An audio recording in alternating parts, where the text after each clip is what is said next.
Ladies and gentlemen, once again another video. As usual, subscribe, share and like so you can do your part as a YouTube warrior, since you doesn't happen to be here in this protest, but I am. What do we want? When do we want it?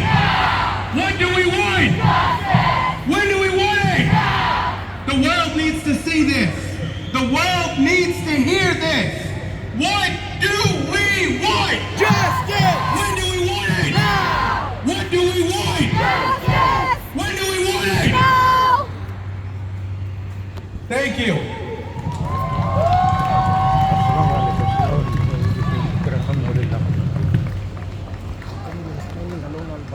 Before we move on to our next speaker, if I can get everyone's attention, before we move on to the next speaker, I want to make 2 points clear. 2 points that I want you to get out, if anything, from this protest. One, in these pamphlets that we're handing out, on the green page, on the bottom right, you'll see action.care.com. CARE is the Council on American Islamic Relations. They've made an easy way for you to petition our representatives to demand a ceasefire in Palestine.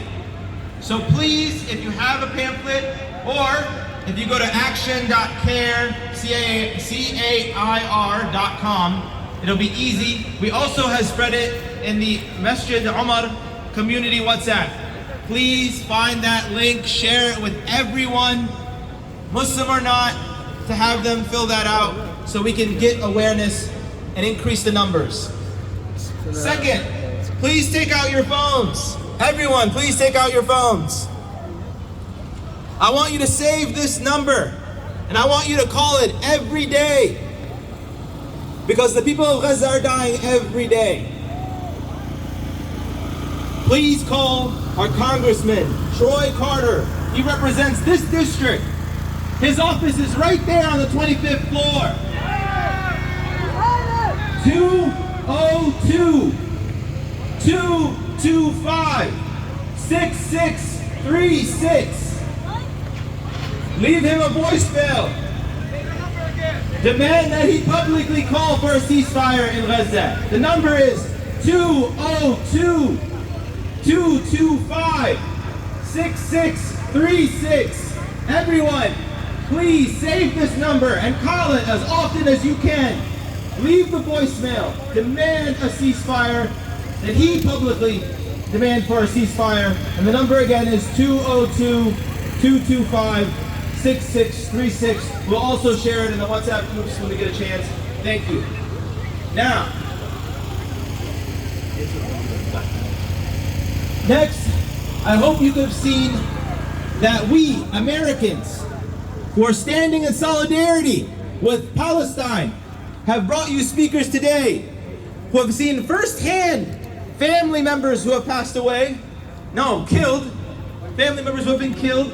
We've brought you doctors who represent the thought process of those who are suffering and trying to treat patients.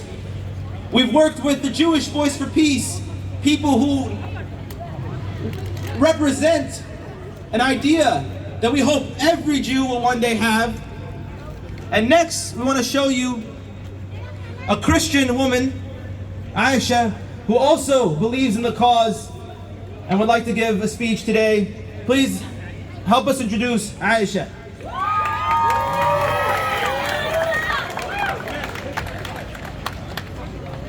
Assalamu alaikum.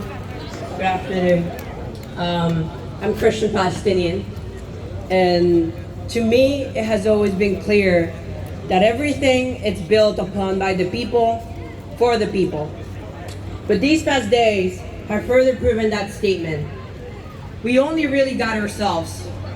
Raising our voices is more imperative than ever.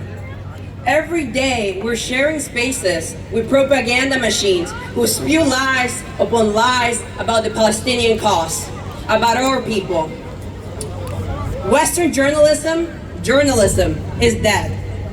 It has been for a while, I argue, but seeing live how much all of these writers, editors, publishers have no backbone, and manufactured consent for genocide should be enough to get them on trial. There is deep meaning. There is deep meaning in how they portray Palestinians, and they run from using the right words. Many sit here and wonder, how did we ever let genocides happen? This is how. You are being a witness. You are complicit. The big media machine that twists the struggle of our brothers and sisters, the silent that's complicit, and the tax money that is fuel to genocide. That is how.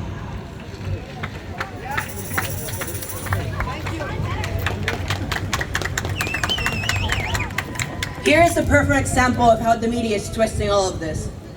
Washington Street Journal. I'm sure if you're far, you won't be able to read, but I'll read it for you. Blast goes off at Orthodox Church campus in Gaza.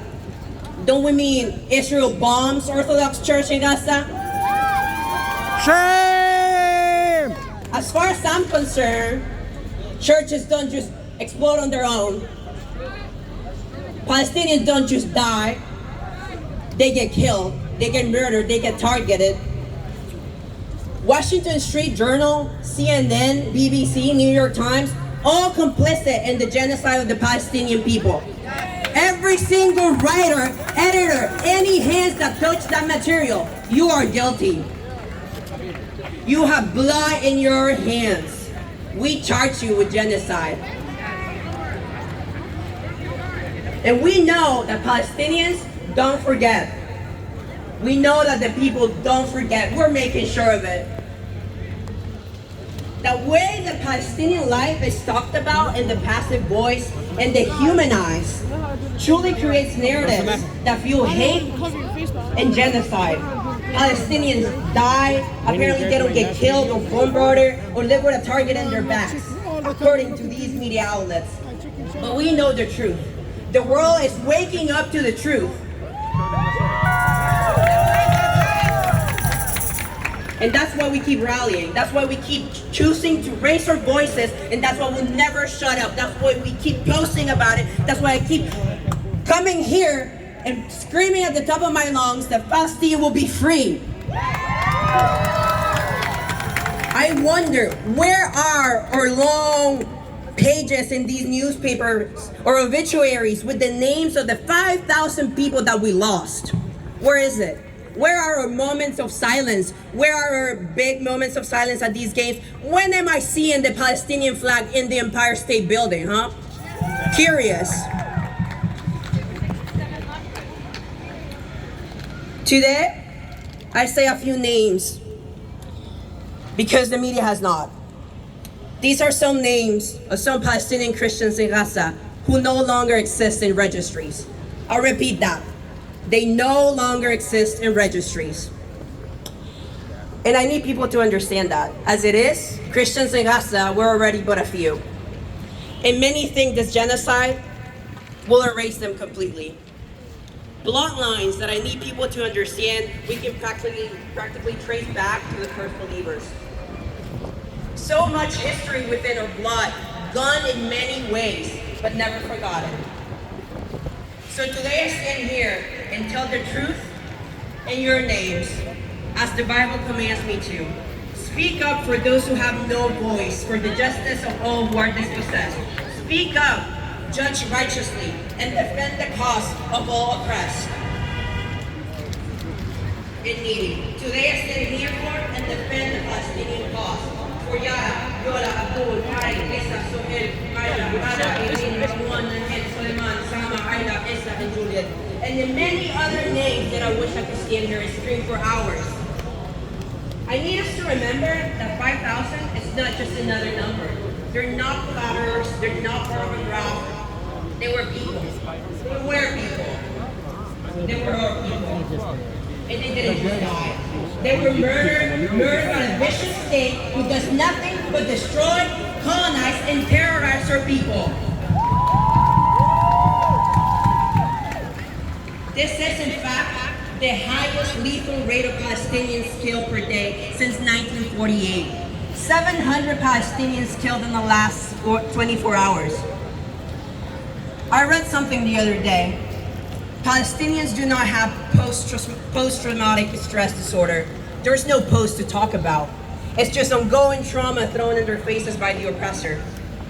I will forever value every single soul and every single martyr. I have expressed this before. I carry them within me, and I know you do too. But in the meantime, I know it hurts as well. I don't believe in trying to rationalize our oppressors. Oppressors don't speak the language of peace, and we're seeing it live. I stand with Palestine within any means necessary, within our lifetime, in our terms. For we will never forget the 5,000 souls as we carry them within us. Palestinians never forget. Our land will never forget. Because where there is no justice, there'll be no peace. Thank you.